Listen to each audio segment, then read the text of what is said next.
Minu esimene kokkupuude nõiakiviga tuli sellest, kui ma lugesin Palmse mõisa kroonikat Zusammenhänge getragene Nachrichten ja seal kirjutati, et Palmse ja Sagadi mõisa piiritüli ajal oli üheks kõneaineks nõiakivi, mille peal olevat 17. sajandi esimesel poolel Palmse mõisniku Arent von Metzdakeni ajal nõidu põletatud.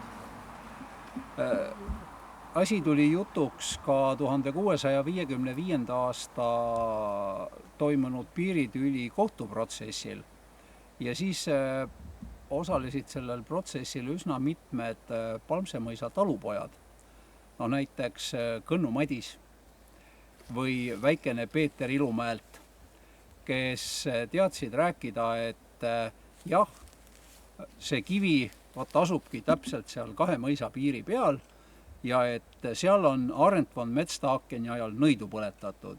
Ja lisaks ütlesid nad, et nende vanemad, seda nõiapõletamist mäletasid nad ise, aga nende vanemad olevat rääkinud neile, et seal on nõidu põletatud veel ka Vene ajal, Reussenzeit.